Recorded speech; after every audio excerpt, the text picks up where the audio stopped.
Hello everyone. तो कैसे हो आप लोग? आई होप आप लोग बहुत बढ़िया हो गया और खूब पढ़ाई कर रहे होगे। ठीक है। तो बोर्ड के एग्जाम पास आने वाले हैं, तो अब थोड़ा ज़्यादा आवाज़ दो। ठीक है। पढ़ाई मैथ्स को, साइंस को, एसएसटी को, सारे सब्जेक्ट्स इक्वल है। फिलहाल हम लोग यहाँ पर मैथ्स की बात करते हैं। ठीक है। तो लास्ट वीडियो में हम लोगों ने फोर्थ क्वेश्चन डिस्कस कर लिया था। आज हम लोग करने जा रहे हैं एपी के कुछ क्वेश्चंस। ठीक है। जो कि प्रीवियस ईयर में आ चुके हैं। तो फर्स्ट क्वेश्चन, मतलब फिफ्थ क्वेश्चन बेसिकली देखा जाए तो हमारा इस प्रकार से। ठीक है। तो स्टार्ट करते हैं। तो फिफ्थ क्वेश्चन में क्या रखा है? The ratio of the 11 term to the 17 term. मतलब एपी तो सबको पता होगा, इंट्रो देने की जरूरत है नहीं। ठीक है। क्योंकि यहाँ तक आ चुके हो और बोर्ड के एग्जाम देने वाले हो, तो ये इंट्रो इंट्रो देने की भी जरूरत नहीं। ठीक है। तो जो 11 टर्म है, वो मतलब A11, और जो 17 टर्म है, उन दोनों का रेशियो हमें गिवन है। कितना है? 3:4। इसे हम थोड़ा सॉल्व करेंगे, सिंप्लीफाई करेंगे तो क्या होगा? 11 टर्म क्या होता है? A+10D। और 17 टर्म क्या होता है? A+16D। ठीक है। कितना होगा? 3/4। Cross multiply. ठीक है। 4 इधर, वो पूरा उधर। ए, सॉरी 4, ब्रैकेट में A+10D। यहाँ हो जाएगा A+16। अभी तक क्लियर होगा? ओपन करो इसे। 4A+4 × 10, 40D। हो जाएगा 3A। और 16 3 से कितना होता है? 48। हाँ 48। ठीक है। ये हो गया। फिलहाल ए वाले टर्म्स को एक साइड भेज दो और डी वाले टर्म्स को एक साइड भेज दो। तो 4 में से 3 माइनस हुआ, लिख देता हूँ। ठीक है। 48D-40। अभी तक क्लियर होगा सबको? ठीक है। यहाँ से कितना आ गया हमारा? ए इक्वल्स टू आ गया हमारा 8D आ चुका है। ये रिलेशन आ चुका है एक, क्योंकि एक इक्वेशन से मैं दो वेरिएबल को कभी भी सॉल्व नहीं कर पाऊंगा। उसके लिए पक्का मुझे एक और इक्वेशन दे रखी होगी। जी हाँ। क्वेश्चन में आगे भी दे रखा है कि find the ratio of fifth term to 21st term of the same AP. Also the ratio sum of this. Find the ratio of 50th term to 20th term of the same AP. Also अच्छा अच्छा, हमें मतलब basically ऐसे ही रखना है, बाकी values put करनी है। अब रेशियो तो निकालना है। रेशियो में तो वैसे भी कैंसिल आउट हो जाती है चीजें। हमें ए और डी निकालने की जरूरत नहीं है। हमें कौन कौन से टर्म बोल रखे हैं? 50th टर्म, मतलब 50th term, 5 term, 21st term, इन दोनों का रेशियो। मतलब A5/A21। इसे ओपन करेंगे तो A+4D होगा। और ये हो जाएगा A+20D। ओके। अब ए की वैल्यू तो मुझे पता है ना, तो मैं क्यों ना ए की वैल्यू रख दूं, जो कि 8D आई थी। ये देखो, 8D थी ना, तो यहाँ वैल्यू पुट कर देता हूँ। तो A5/A21 आ जाएगा हमारा। कितना आ जाएगा ए की वैल्यू? 8D+4D/8D+20। समझ आया ना 8D कहाँ से है? मैंने पीछे प्रूफ करा था। ठीक है। 8 और 4 कितना हो गया? 12D। 8 और 20 कितना हो गया? 28D। डी से डी कैंसिल आउट। तो ये कैंसिल आउट 4 की टेबल से। 4 3 सा 4, 7 7 हाँ 7, हाँ ठीक है। ठीक है। तो रेशियो कितना आ गया हमारा? रेशियो आ गया 7:3:7। इसका A5/A21। I hope first part सबको क्लियर होगा, काफी सिंपल था। आइए बढ़ते हैं सेकंड पार्ट की तरफ। से पहले मैं क्या करता हूँ, एक टैब, एक स्लाइड ऐड कर देता हूँ। ठीक है। तो ये हमारा प्रूफ हो चुका है। क्वेश्चन में आगे क्या बोला? Also find and all find the ratio. यहाँ कुछ गड़बड़ होगी। Also find the ratio of the sum of first 5 term, पहले 5 टर्म, और लास्ट के to that of first 20 term. मतलब इनका सम का रेशियो भी निकालना है। हमने उन टर्म्स का रेशियो निकाल दिया था, हमने उसका सम्स का रेशियो निकालना। मतलब S5/S21, ये निकालना है। ठीक है। तो इसे फाइंड आउट करते हैं। फॉर्मूला क्या होता है? N जो कि 5 है, अपॉन 2, 2A+4D, 5 - 1 जो कि 4D होगा। ठीक है। इतना होता है। अब यहाँ पर भी वैल्यू पुट करूंगा। 21/2, 2A+ ये होगा 20। अभी तक क्लियर होगा सबको? फॉर्मूला तो पता होगा ना, एस एन का, सम का फॉर्मूला। N/2, ब्रैकेट में 2A+N-1D। क्लियर हो गया? ये फॉर्मूला मैंने यहाँ पर यूज करा है। तो फर्स्ट थिंग जो है वो है 2 से 2 कैंसिल आउट हो जाएगा, ठीक है। और सेकंड थिंग कि यहाँ ए की वैल्यू पुट करूंगा जो कि मेरी 8D आई थी डी के टर्म्स में, तो यहाँ सिर्फ 5 बचेगा। 2 इंटू 8D प्लस 4D। अभी तक क्लियर होगा। नीचे 21, 2 इंटू 8D प्लस 20D, ये भी क्लियर होगा सबको, ठीक है। तो ये आ गया आपका ऊपर। एक काम करो, पहले यहाँ सॉल्व कर लो ब्रैकेट।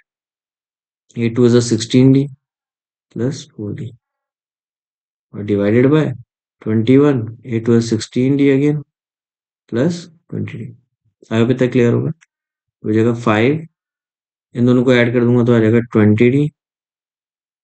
नीचे बचेगा 21, इन दोनों को ऐड कर दूंगा तो बचेगा 36D, ठीक है। तो डी से डी तो कैंसिल आउट हो गया, प्लस ये 4 से कैंसिल होगा। 4 5 जा, 4 9 जा, क्या कुछ और कैंसिल हो रहा होता है? नहीं। तो सिंपल सा आंसर आ गया 5 इंटू 5 25 अपॉन, ये हो जाएगा 189। तो ये रेशियो आ चुका हमारा किसका, सम का, ठीक है। मतलब S5 अपॉन S21। अभी तक क्लियर होगा, ये भी रेशियो हमारा आ चुका, ठीक है। काफी इजी क्वेश्चन था एपी का।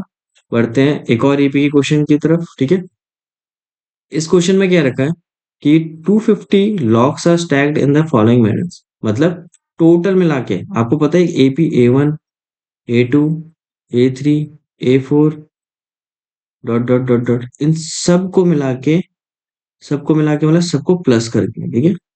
सबको मिला के टोटल लॉक्स कितने हो रहे हैं? 250 लॉक्स हो रहे हैं, ठीक है। 22 locks in the bottom row. देखो बॉटम रो का मतलब सबसे नीचे वाले रो में कितने रखे हैं? 22 रखे हैं लॉक्स। ऐसे करते हुए कितने रखे हैं? 22 रखे हुए। कितने हो गए? 1 2 3 4 5 6 7 8 10 11 12 एंड सो ऑन। 22 है टोटल, ठीक है। ऐसे याद रखना। नेक्स्ट वाले में एक कम है। पहले वाले में कितने हैं? 22 है। अगले वाले में कितने हैं? एक कम है, 21 है। अगले वाले में कितने हैं? 20 है।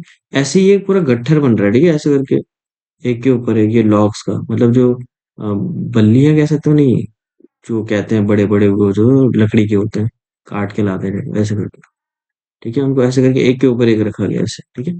तो ये कुछ इस तरीके से पहले वाले लॉग, पहले वाले में कितने हैं? 22। दूसरे वाले रो में कितने हैं? इतने।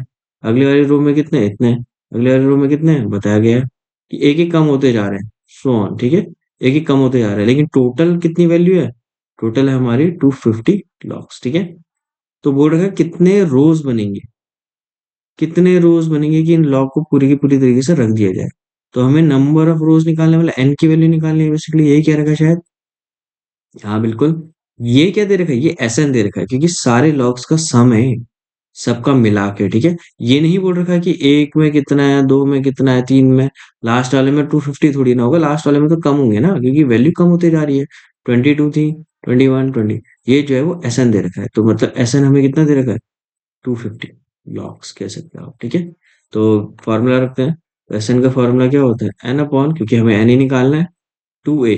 फर्स्ट वाले रो में कितने लॉक्स थे? 22। फर्स्ट वाले में कितने थे? 22। तो यहाँ पर 22 आएगा, minus, sorry plus, N minus, N तो पता ही नहीं है, 1। और डी कितना है? डी निकाल लेते हैं। डी कैसे निकालेंगे? A2 माइनस A1 से, मतलब second term minus first term. 21 minus 22, तो माइनस का आ जाएगा, मतलब हर एक रो में एक एक लॉक कम हो रहा है, तो यहाँ हो जाएगा माइनस का, ब्रैकेट क्लोज। सॉल्व करते हैं। इसकी वैल्यू हमें दे रखी है 250 लॉक्स, एन अपॉन, ये हो जाएगा 44।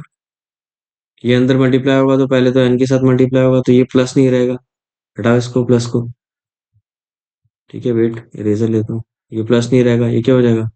ये माइनस हो जाएगा। और ये वाला क्या हो जाएगा? ये प्लस हो जाएगा। ये माइनस हो गया और ये प्लस। अभी तक क्लियर होगा। 2 चलाएगा वहां मल्टीप्लाई में, तो 250 का डबल कितना होता है? 500। हो जाएगा एन। 44 में 1 प्लस करूंगा तो कितना आ जाएगा? 45 माइनस का एन। अभी तक क्लियर होगा। यहाँ एक क्वाड्रेटिक इक्वेशन बनती हुई दिख रही है, क्योंकि एन यहाँ पर भी मल्टीप्लाई होगा, यहाँ पर भी होगा। तो 500 equals to 45 n minus n square. इन दोनों को वहां भेज देता हूँ।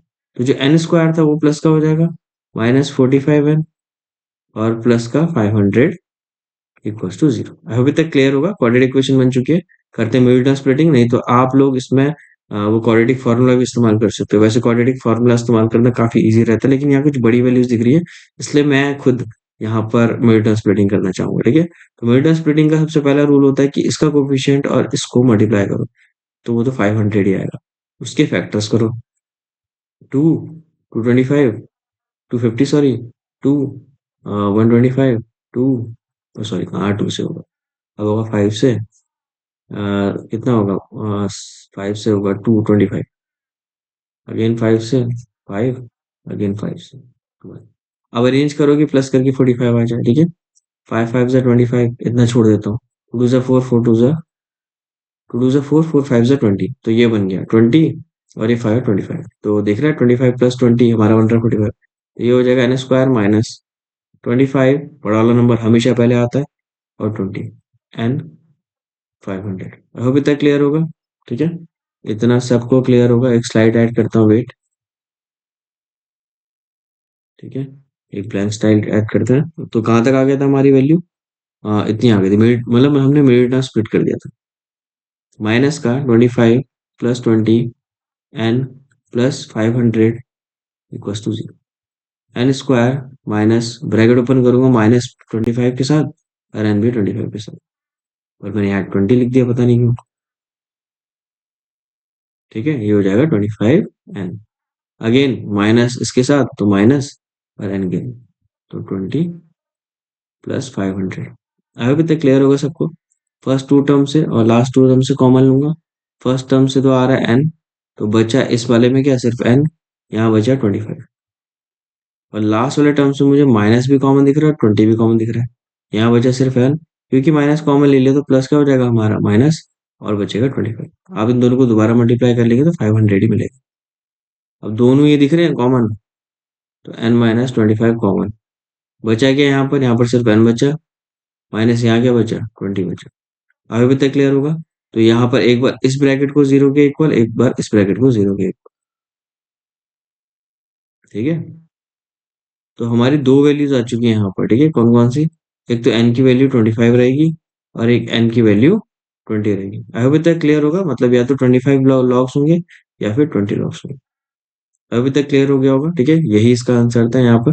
ठीक है, मतलब टोटल जो रोज है वो कितने बनेंगे, या तो 25 बनेंगे, या फिर क्या बनेंगे, 20 बनेंगे। ठीक है, बस इतने क्वेश्चन थे आज की वीडियोस में। थैंक यू सो मच यहाँ तक मेरी वीडियो देखने के लिए। Like share and subscribe. Thank you.